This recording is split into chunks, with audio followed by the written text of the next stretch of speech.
Welcome to O'Hara. It's time to explore the depths of your mind, your sanity, and your fear. I hope you're sitting comfortably. Enjoy.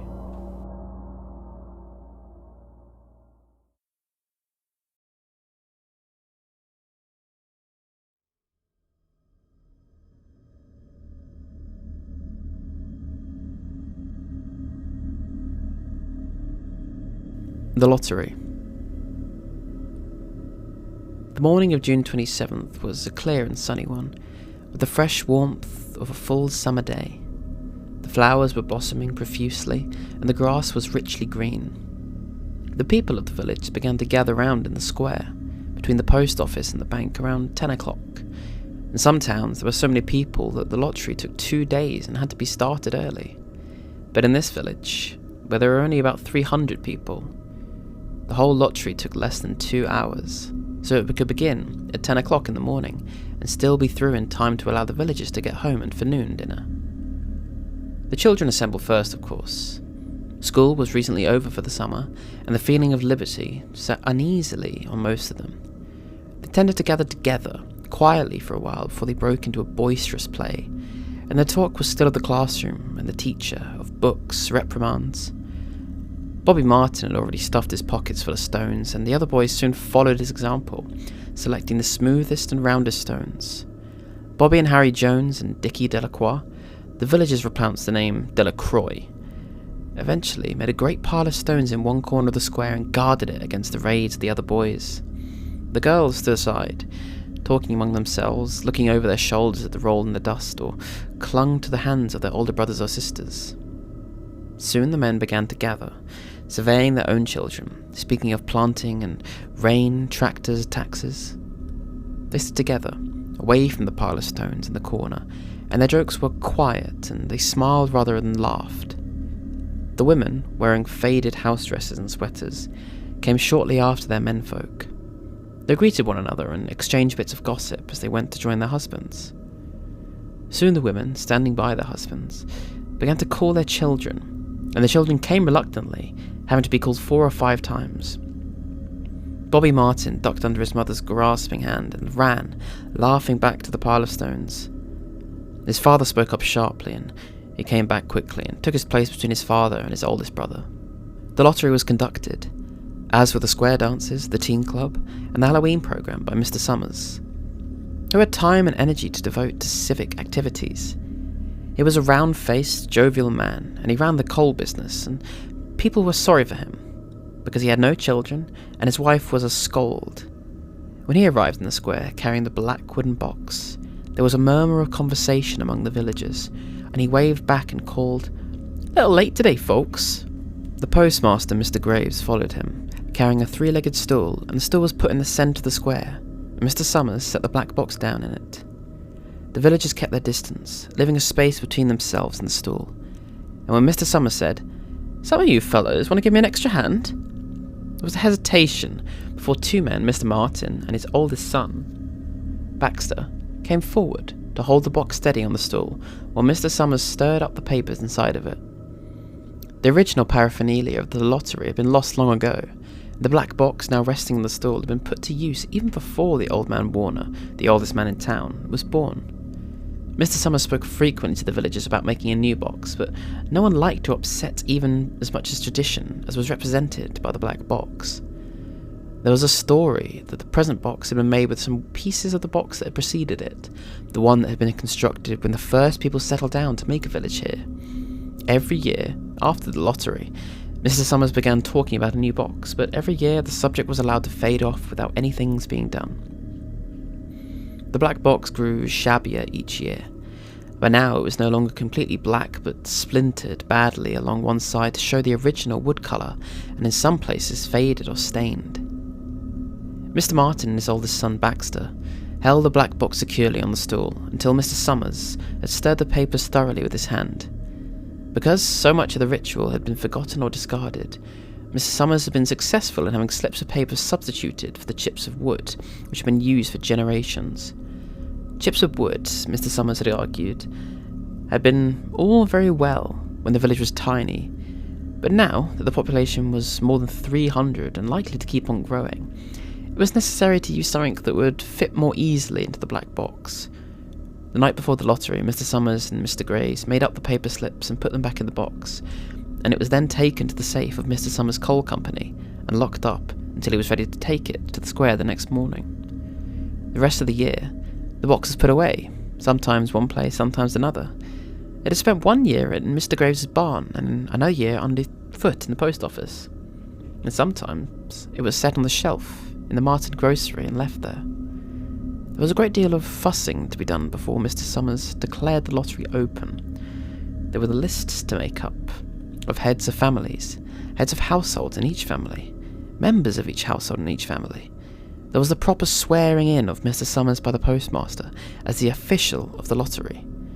At one time, some people remembered there had been a recital of some sort, performed by the official of the lottery, a perfunctory, tuneless chant that had been rattled off duly each year. Some people believed that the official of the lottery used to stand just so when he said or sang. Others believed that he was supposed to walk among the people, but years and years ago this part of the ritual had been allowed to lapse. There had also been a ritual salute, which was the official of the lottery, and he had to use it to address each person who came up to draw from the box, but this has also been changed by the time. Until now it was felt necessary only for the official to speak to each person approaching. Mr. Summers was very good at all this, in his clean white shirt and blue jeans, with one hand resting carelessly on the black box. He seemed very popular and important as he talked interminably to Mr. Graves and the Martins. Just as Mr. Summers finally left off talking and turned to the assembled villagers, Mrs. Hutchison came hurriedly running along the path to the square, her sweater thrown over her shoulder and slid into place in the back of the crowd. "Clean forgot what day it was," she said to Mrs. Delacroix, who stood next to her, and they both laughed softly. "Thought my old man was out the back stacking wood," she went on, "and then I looked out the window and the kids were gone, and then I remembered it. It's the 27th, and I came a-running." She dried her hands on her apron, and Miss Delacroix said, "You're in time, though. They're still talking all the way up there." Mrs. Hutchinson craned her neck to see through the crowd and found her husband and children standing near the front. She tapped Mrs. Delacroix on the arm and as a farewell and began to make her way through the crowd. The people separated in the crowd and let her through. 2 or 3 people said in voices just loud enough to be heard across the crowd, "Here comes your Mrs. Hutchinson," and "Bill, she made it after all." Mrs. Hutchinson reached her husband, and Mr. Summers, who had been waiting, said cheerfully, "Thought you were going to have to get on without you, Tessie." Mrs. Hutchinson said, grinning, "Wouldn't have me leave my dishes in the sink now, would you, Joe?" And soft laughter ran through the crowd as people stirred back into position after Mrs. Hutchinson's revival. "Well now," Mr. Summers said soberly, "guess we better get started, get this over with, so we can get back to work. Anybody ain't here?" "Dunbar," several people said. "Dunbar, Dunbar." Mr. Summers consulted his list. "Clyde Dunbar," he said. "That's right. He's broke his leg, hasn't he? Who's drawing for him?" "Me, I guess," a woman said, and Mr. Summers turned to look at her. "Wife draws for her husband." Mr. Summers said, "Don't you have a grown boy to do it for you, Janie?" Although Mr. Summers and everyone else in the village knew the answer perfectly well, it was the business of the official of the lottery to ask such questions. Mr. Summers waited with an expression of polite interest, while Mrs. Dunbar answered, "Horace is not 16 yet." She said, regretfully, "Guess I got to fill in for the old man this year." "Right," Mr. Summers said. He made a note on the list as he was holding. Then he asked, "Watson's boy drawing this year?" A tall boy in the crowd raised his hand. "Here," he said. "I'm drawing for my mother and me." He blinked his eyes nervously and ducked his head as several voices in the crowd said things like, "Good fellow, Lack," and "Good to see your mother's got a man to do it." "Well," Mr. Summers said, "guess that's everyone. Old man Warner make it?" "Here," a voice said, and Mr. Summers nodded. A sudden hush fell on the crowd as Mr. Summers cleared his throat and looked at the list. "All ready?" he called. "Now I'll read the names. Heads of families first, and the men come up and take a paper out of the box. Keep the paper folded in your hand without looking at it until everyone has a turn. Everything clear?" People had done it so many times that they only half listened to the instructions. Most of them were quiet, wetting their lips, not looking around. Then Mr. Summers raised one hand high and said, "Adams?" A man disengaged himself from the crowd and came forward. He said hi, and they exchanged pleasantries, and they grinned at each other humorously and nervously. Then he reached into the black box and took out a folded paper. He held it firmly by one corner as he turned and went hastily back to his place in the crowd. He stood a little apart from his family, not looking down at his hand. "Alan?" Mr. Summers said. "Anderson, Bentham?" "Seems like there's no time between lotteries anymore," Mrs. Delacroix said to Mrs. Graves in the back row. "Seems like we got through the last one only last week." "Time sure goes fast," Mrs. Graves said. "Clark? Delacroix? There goes my old man," Mrs. Delacroix said. She held her breath while her husband went forward. "Dunbar?" Mr. Summers said, and Mrs. Dunbar went steadily to the box while one of the women said, "Go on, Janie," and another said, "There she goes." "We're next," Mrs. Graves said. She watched while Mr. Graves came around the side of the box, greeted Mr. Summers gravely, and selected a slip of paper from the box. By now, all the crowd, there were men, holding a small folded paper in their hand, turning them over and over nervously. Mrs. Dunbar and her two sons stood together, Mrs. Dunbar holding the slip of paper. "Albert Hutchinson." "Get up there, Bill," Mrs. Hutchinson said, and the people near her laughed. "Jones?" "They do say," Mr. Adams said to Old Man Warner, who sat next to him, "that over in the North Village they're talking of giving up the lottery." Old Man Warner snorted. "Pack of crazy fools," he said. "Listening to the young folks. Nothing's good enough for 'em. Next thing you know, they'll be wanting you to go back to living in caves. Nobody work anymore. Live that way for a while. Used to be a saying about lottery in June, corn be heavy soon. First thing you know, we'd all be eating stewed chickweed and acorns. There's always been a lottery." He added petulantly, "Bad enough to see young Joe Summers up there joking with everyone." "Some places have already quit lotteries," Mrs. Adams said. "Nothing bad trouble in that," Old Man Warner said stoutly. "Pack of young fools." Martin? Bobby Martin watched his father go forward. Overdyke? Percy? "I wish they'd hurry," Mrs. Dunbar said to her oldest son. "I wish they'd hurry." "They're almost through," her son said. "You'll get ready to tell Dad to run," Mrs. Dunbar said. Mr. Summers called his own name and then stepped forward precisely and selected a slip from the box. Then he called Warner. "77th year I've been in the lottery," Old Man Warner said as he went through the crowd. 77th time. "Watson?" The tall boy came awkwardly through the crowd. Someone said, "Don't be nervous, Jack." And Mr. Summers said, "Take your time, son." "Zanini?" After that there was a long pause, a breathless pause, until Mr. Summers, holding his slip of paper in the air, said, "All right, fellows." For a minute, no one moved, and then all the slips of paper were opened. Suddenly, all the women began to speak at once, saying, "Who is it? Who is it? Is it the Dunbars? Is it the Watsons?" Then the voices began to say, "It's Hutchinson! It's Bill! Bill Hutchinson's got it!" "Go tell your father," Mrs. Dunbar said to her oldest son. People began to look around to see the Hutchinsons. Bill Hutchinson was standing quiet, staring down at the paper in his hand. Suddenly, Tessie Hutchinson shouted to Mr. Summers, You didn't give him enough time to take any paper he wanted. I saw you. It wasn't fair." "Be a good sport, Tessie," Mrs. Delacroix said, and Mrs. Graves said, "All of us took up the same chance." "Shut up, Tessie," Bill Hutchinson said. "Well, everyone," Mr. Summers said, "that was done pretty fast. And now we've got to be hurrying to get a little bit more done in time." He consulted his next list. "Bill," he said, "you draw for the Hutchinson family. You got any other households in the Hutchinsons?" "There's Donna and Eva," Mrs. Hutchinson yelled. "Make them take their chance."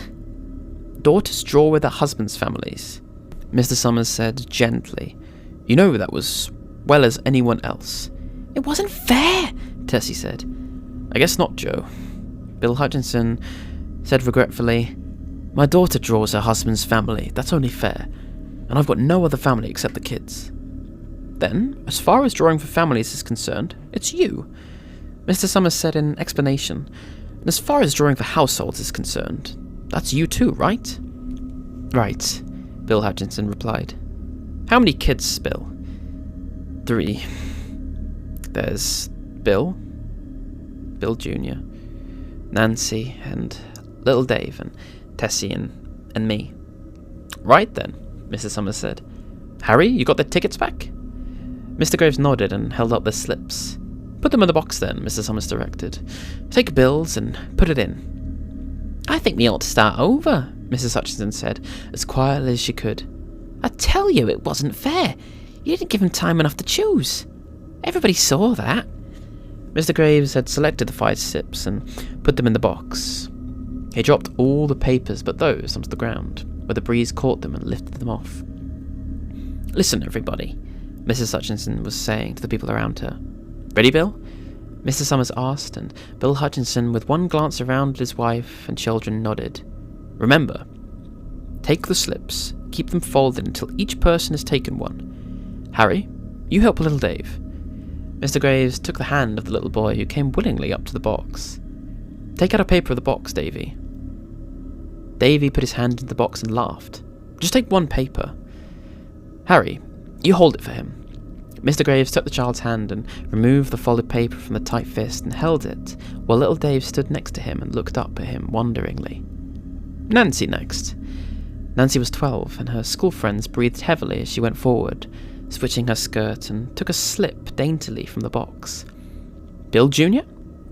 And Billy, his face turning red and his feet overlarge, near knocked the box over as he got his paper out. Tessie. She hesitated for a moment, looking around defiantly, and then set her lips and went up to the box. She snatched the paper out and held it behind her back. Bill. And Bill Hutchinson reached out into the box and felt around, bringing his hand out at last with a slip of paper in it. The crowd was quiet. A girl whispered, I hope it's not Nancy, and the sound of the whisper reached the edges of the crowd. It's not the way it used to be, Old Man Warner said clearly. People ain't the way they used to be. All right, Mr. Summers said. Open the papers. Harry, you open little Dave's. Mr. Graves opened the slip of paper, and there was a general sigh through the crowd as he held it up, and everyone could see that it was blank. Nancy and Bill Jr. opened theirs at the same time, and both beamed and laughed, turning around to see the crowd and holding their slips of paper above their heads. Tessie, Mr. Summers said. There was a pause, and then Mr. Summers looked at Bill Hutchinson, and Bill unfolded his paper and showed it. It was blank. It's Tessie, Mr. Summers said, and his voice was hushed. Show us her paper, Bill. Bill Hutchinson went over to his wife and forced the slip of paper out of her hand. It had a black spot on it. Mr. Summers had made the night before, with a heavy pencil in the coal company's office. Bill Hutchinson held it up, and there was a stir in the crowd. All right, folks, Mr. Summers said, let's finish quickly.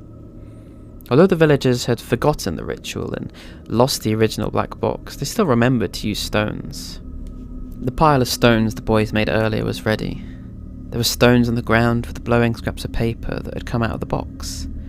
Delacroix selected a stone so large she had to pick it up with both hands and turned to Mrs. Dunbar. Come on, she said. Hurry! Mr. Dunbar had a few small stones in both hands, and she said, gasping for breath, I can't run at all. You'll have to go ahead. I'll catch up to you. The children had stones already, and someone gave little Davy Hutchinson a few pebbles. Tessie Hutchinson was in the centre of a cleared space by now, and she held her hands out desperately as the villagers moved in on her. It isn't fair, she said. A stone hit her on the side of the head. Old Man Warner was saying, come on, everyone. Steve Adams was at the front of the crowd of villagers, with Mrs. Graves beside him. It isn't fair! It isn't right! Mrs. Hutchinson screamed, and then they were upon her.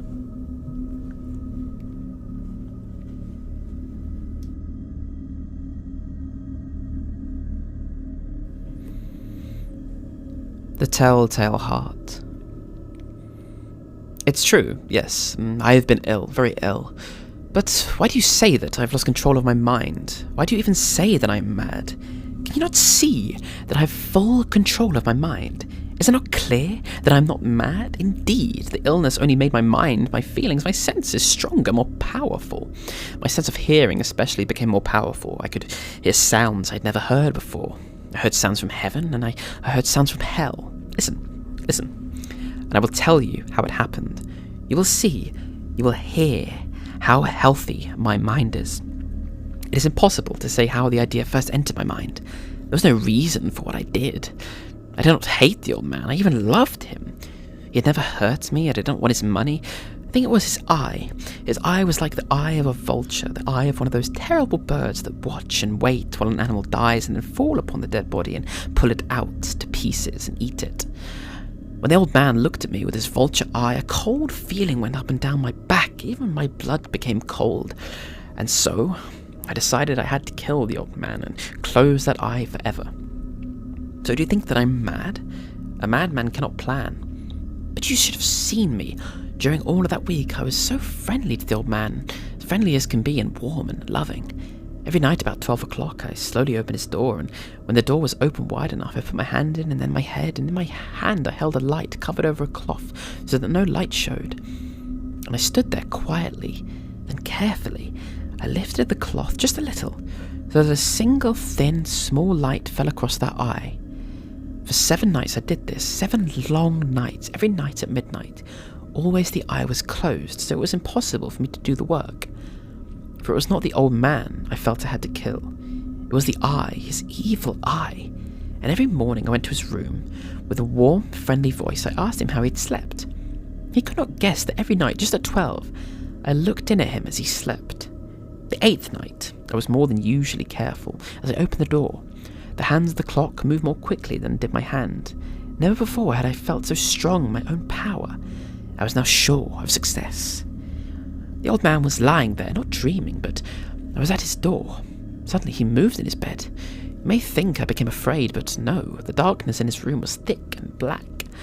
I knew he could not see me, so, opening the door, I continued to push through, slowly, softly. I put in my head. I put in my hand. With the covered light, suddenly the old man sat straight up in bed and cried, "Who's there?" I stood quite still. For a whole hour I didn't move, nor did I hear him again lie down in his bed. He just sat there, listening. Then I heard a sound, a low cry of fear which escaped from the old man. Now I knew he was sitting up in his bed, filled with fear. I knew that he knew I was there. He did not see me there, he could not hear me there, he felt me there. Now he knew that death was standing there. Slowly, little by little, I lifted the cloth until a small light escaped from under it, to fall upon that vulture eye. It was open, wide open, and my anger increased as it looked straight at me. I could not see the old man's face, only that eye, that hard blue eye, and the blood in my body became like ice. Have I not told you that my hearing became unusually strong? Now I could hear a quick, low, soft sound like the sound of a clock heard through a wall. It was the beating of the old man's heart. I tried to stand quietly, but the sound grew louder. The old man's fear must have been great indeed. And as the sound grew louder, my anger became greater and more powerful. But it was more than anger. In the quiet night, in the dark silence of the room, my anger became fear, for the heart was beating so loudly that I was sure someone must hear. The time had come. I rushed into the room, crying, "Die! Die!"